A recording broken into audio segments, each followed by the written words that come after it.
og velkommen i mit køkken. Nu vil jeg lave tofu, og det vil jeg simpelthen, fordi det er bare et must at have i sit køkken. Jeg er jo vegetar, men det her det er fyldt med proteiner, så det mætter og det slanker, skal I bare vide.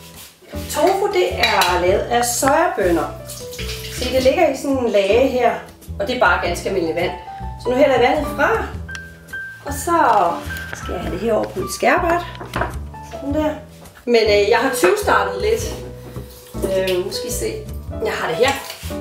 For 14 dage siden, der lavede jeg det også. Jeg laver det 1 eller 2 gange om måneden, men der lavede jeg også tofu, hvor jeg marinerede det, og det gør jeg simpelthen i tofuglasset. Det der er her, det er simpelthen bare noget soja. Det er denne her. Sådan en soja her.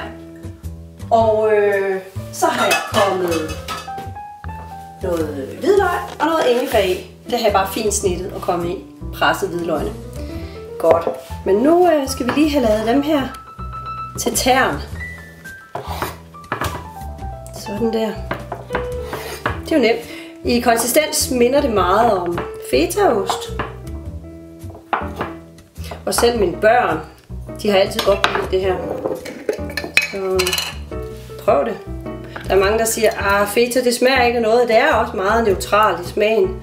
Men når det lige kommer ned i den her gode marinade, og så skal det stå her i 1 time i hvert fald.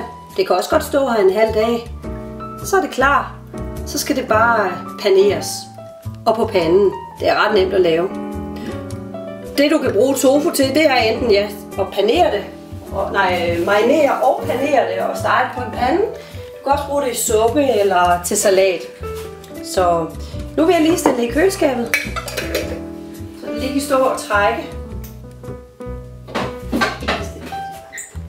Så er der gået 1 time.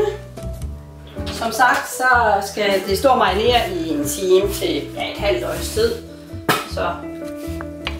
Og som sagt, så var det ingefær og hvidløg, der var presset ned i noget sojaolie. Intet andet, så det er ret nemt at lave. Så har jeg fundet noget majsmel. Sådan der. Kommer lige lidt i. Nu skal det paneres ned i noget majsmel. Så har jeg nogle majsgryn. Så en blanding af majsmel og majsgryn. Og så skal vi have lidt sesam. Yes.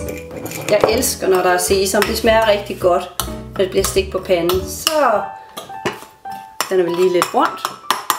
Sådan der. Og så skal tofuen simpelthen bare heroppe i. Det var jeg bare lige lidt til mig selv. Hvis det var hele familien, havde jeg stegt dem alle sammen.